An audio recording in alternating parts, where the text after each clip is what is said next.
Hi, hope you're well and welcome back to At the Movies with Andrew. I'm Andrew, by the way, and this is part 2 of my November 2018 catch-up. If you somehow didn't see part 1, then hopefully there should be a link in the description below, but the general gist is that I caught up on some interesting movies throughout the month before Christmas. So now, let's catch up with some more. My next movie was The Ballad of Buster Scruggs, the latest Western from a bunch of renowned filmmakers who've become quite adept in recent years in this genre, the Coen Brothers. But also, this is a Netflix exclusive movie which got a limited 1 week only screening in a select number of cinemas. And so, with my mum being a big Coen Brothers fan, I dragged her on a cold, wet afternoon to a cinema to see it, because that's how much I care.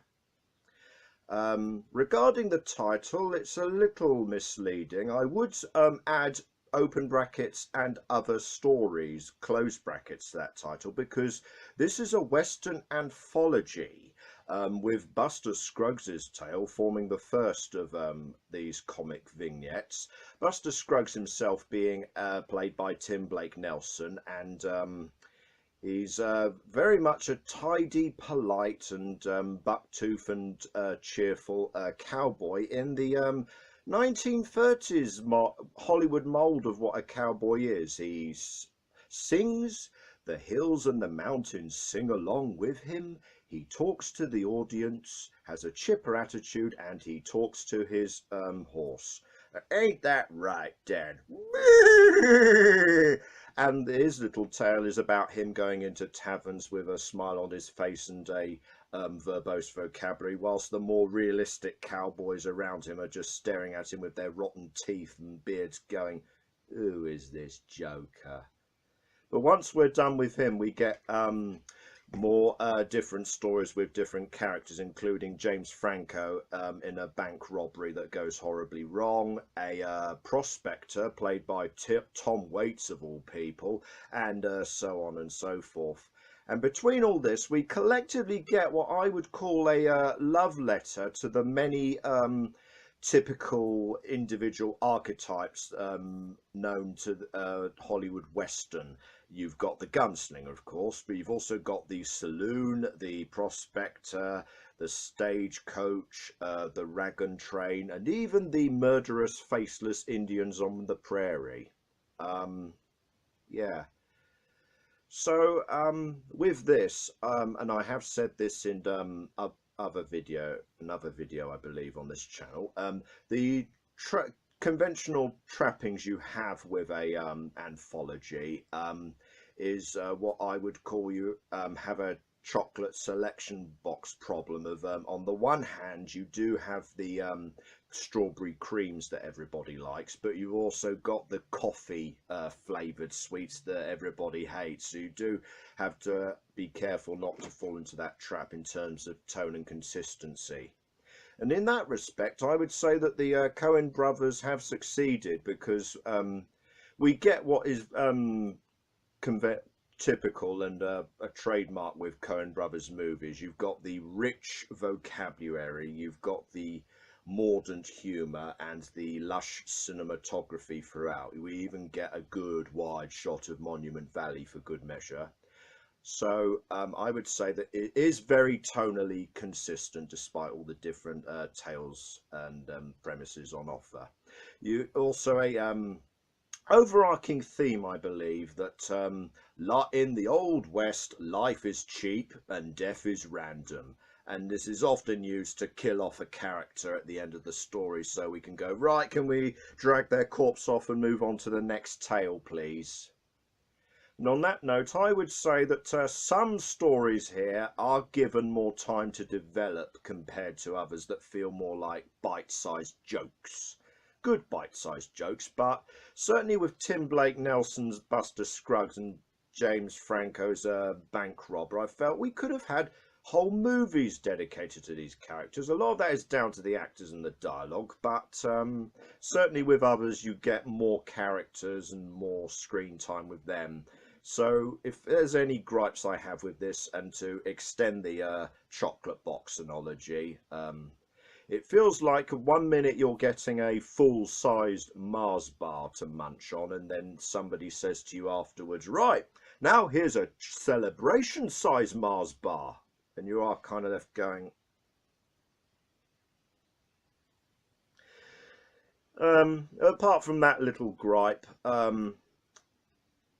given that this is a anthology movie and it is exclusive to streaming services, I suppose there is a risk that in the overarching Coen Brothers filmography, this might be destined to be remembered as a minor note. But I would say they do bring their A game here, the directors and the actors. You can certainly, I feel the script and the dialogue and the visuals do stand up to repeat viewing entertainment. And with that in mind, I do give this a buy it rating, in so much that something that's exclusive to streaming services can be considered a buy it. I certainly hope that this gets a home media release sometime in the not too distant future. And also on that note, I will say that despite it being streaming exclusive, I am glad that I got the rare opportunity to see this on a big screen in an intimate cinema with like-minded people. There is something to be said about that experience. Also, my mum enjoyed it, so my conscience is clear. Right, moving back to slightly more mainstream territory, at least for the moment, we have The Girl in the Spider's Web, the latest film adaptation in the Millennium series of Swedish thriller novels starring vigilante, lesbian, cyberpunk hacker Lisbeth Salander and her occasional crime-solving partner, troubled journalist Mikael Blomkvist. In this instalment, Lisbeth Salander is charged with retrieving and safeguarding a program that can hack into and activate all the nuclear weapons in the world all at once. Sometime afterwards, a group of terrorists called the Spiders steal this program from her and set fire to her apartment. She survives by hiding in a bathtub. After that, she survives. She then sets out to retrieve the program before it's too late and clear her name along with Mikael Blomkvist. All the while, the terrorists, who may or may not have a connection to her past, the Swedish police are after her, as well as the terrorists, as well as a minor character from the American National Security Division, who just happened to be sitting at the desk when Lisbeth stole the program, and he decided, right, I'm not having any of that shit, and sets out on his own vigilante agenda. Before we go on, I'd just like to say regarding the plot, who would do that? Who would seriously set out to create a program like that? Who would wake up in the morning and conceive a program that with a touch of a button a single individual can activate all the missiles in the world, especially in this social political climate? Am I just missing something here? Anyway, a little bit of context. This is the latest in the series of films adapted from the series of novels initially conceived by Stieg Larsson, that met much critical acclaim back in the day, and then inevitably got a series of films of the original trilogy made in its native Sweden, initially starring Noomi Rapace, which met enough acclaim to have a American adaptation made starring Rooney Mara, Daniel Craig, and directed by David Fincher. because Westerners are too lazy to read subtitles. Now, that being said, the adaptation met much critical acclaim, and there was much talk at the time of hope you can adapt the trilogy, David Fincher, like the Swedes did. But over time, David Fincher moved on to other projects. Daniel Craig became too expensive, and now 7 years later, we have a film adaptation of the fourth book in the series after the story of the original trilogy is over and done with a new cast and a new director. So we now effectively have the further adventures of Lisbeth Salander as well as a soft reboot. I say all this to hopefully give you some sense, as I did, that this has the unfortunate stench of a sequel that was made years too late after everybody stopped caring, or at least made in haste and without much care just to hold on to the film rights. There's a definite downgrade, a slight downgrade in tone here, and when I say that, I feel like the sense that this is a dark psychological series of thrillers is now gone, and what you've got is a basic action thriller movie. Lisbeth Salander is now officially a sub Jason Bourne, or a sub Jason Bond. Particularly, I'm thinking of a Daniel Craig era James Bond here. Not just in terms of the overall premise, because it's not enough to have a nuanced psychological drama unearthing some rich family's dark secrets anymore. No, we have to have a race against the clock story with stopping nuclear weapons from being launched by a number of bad guys. But also with the visual tone of it. I do get from this that the director here, Fede Alvarez, is at least trying to emulate the style and the colour palette of David Fincher. But otherwise, I was very heavily reminded of Skyfall and Spectre watching this movie, and I, not just in terms of the implausible death-defying stunts that Elizabeth carries off, which I alluded to before, but right down to the villain. Firstly, in terms of them meeting for the first time from a distance, standing across a river, and right down to the hero staring at the villain with a "it can't be" look on her face. But also later, the villain is standing in the shadows and whispering, "I've waited for this moment for a very long time. My sibling." By the way, if you think I'm spoiling anything there, the trailer spoilt that twist. Heck, the 5-minute flashback sequence at the start of this movie spoilt that twist. I'd say that the director and also that some of the actors are at least trying with a serviceable script.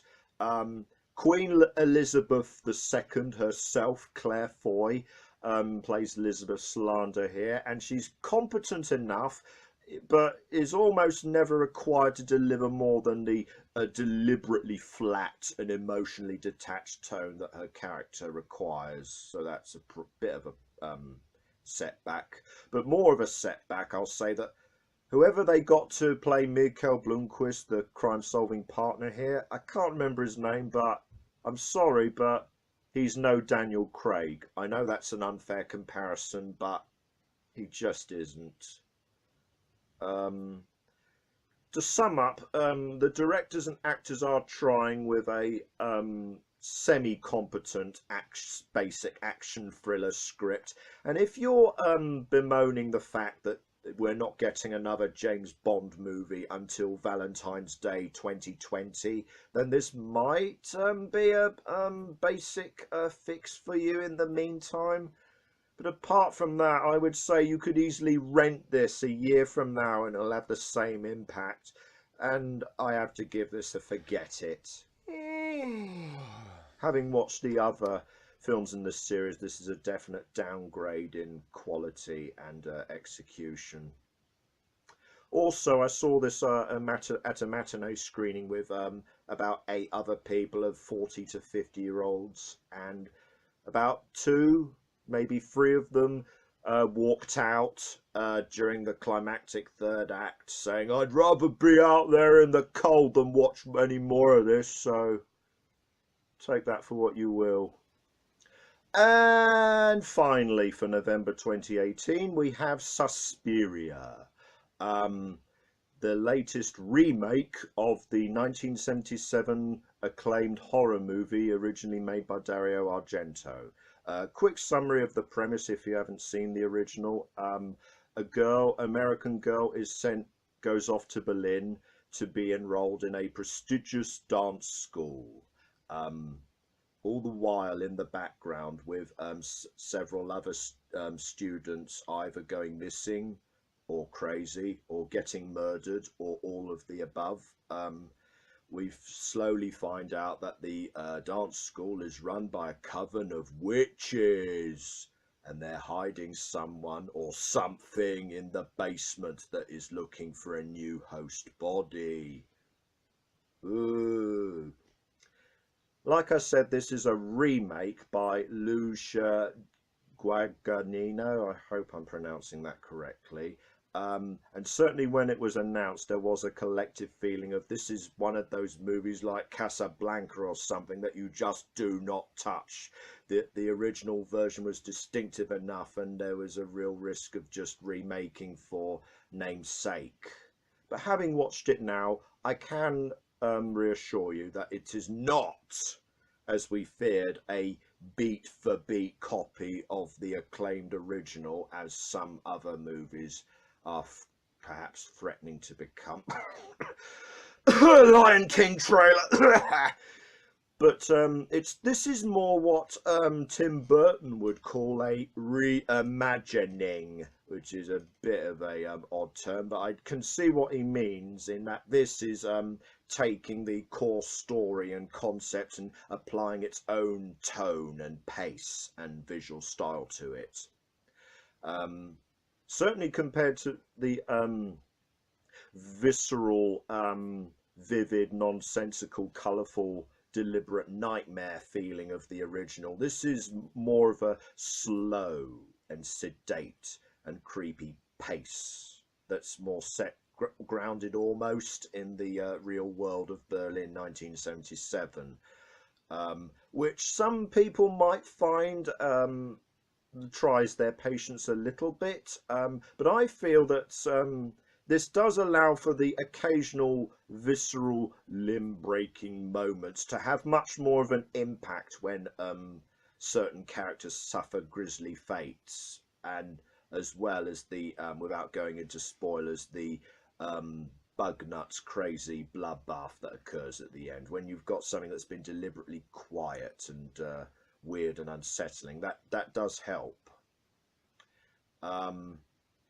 Much like Peterloo, this is 2.5 hours long, with 6 acts and a epilogue, as the title card says at the beginning. And I did have to do a double take at that. You know, 6 acts. The traditional film narrative structure is like 3, so you know you're in for a long haul with this one right from the start. And this is very much a case of a creative director given a 2.5 hour blank canvas to do whatever he wants with minimal studio interference. And I have to say, there is a risk of being self-indulgent there, which I'll go into, but I do like that when a director has got the freedom to do that.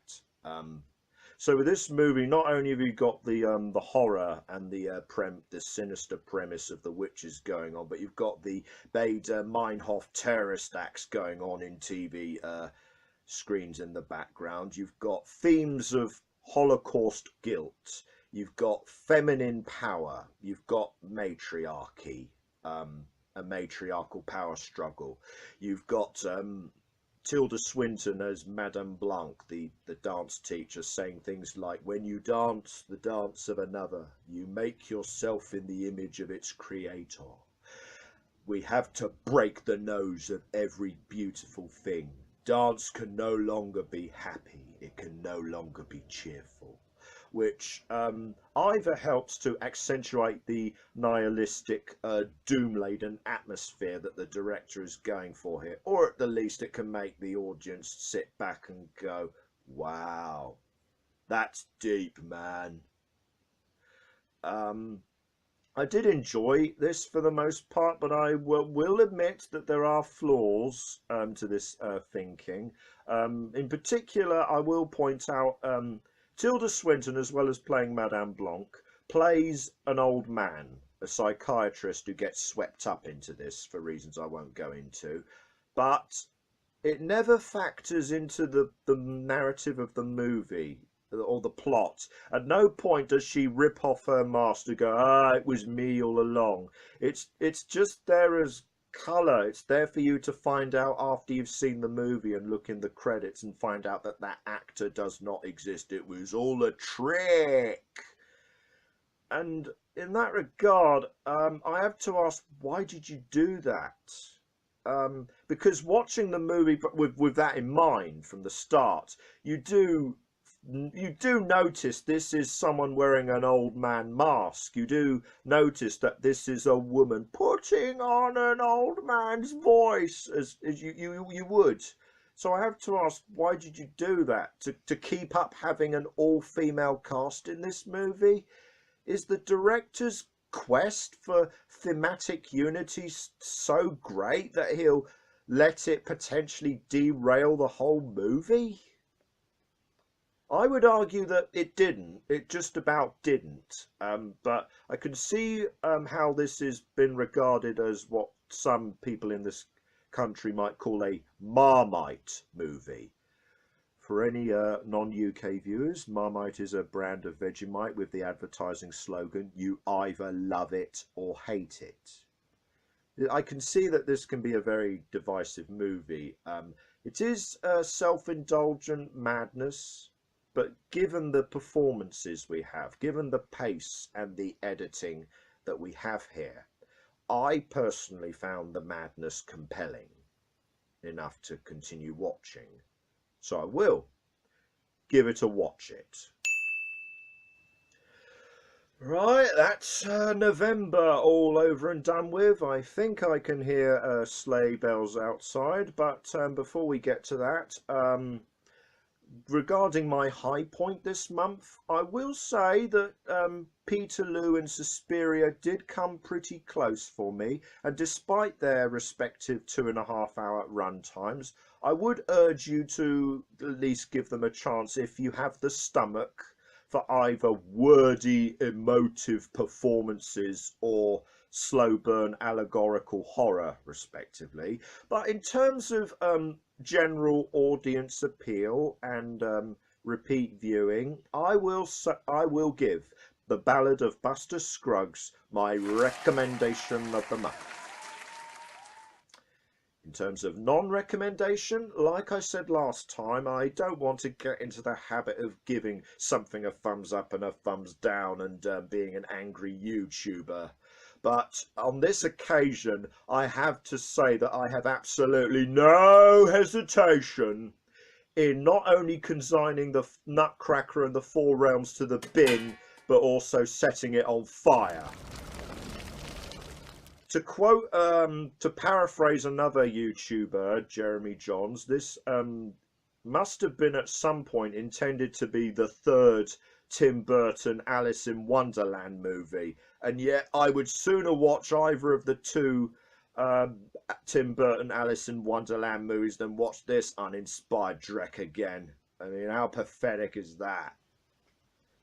Anyway, let's move swiftly on from that. Next time it'll be the festive December season, and without going into spoilers, there are plenty of fantasies and cartoons ahead for us to enjoy, and I'll get more into that next time. But in the meantime, I hope you enjoyed this episode of At the Movies with Andrew. Please like and comment. Please let me know what you thought, and while you're at it, I hope you'll subscribe to Matt's Movies, Music and More, where you'll not only have me, but you'll also have Matt's individual reviews and reviews of the two of us working together. We've got plenty of content on there already, and over the coming year we have plenty more content and ideas to come. So give that a check out.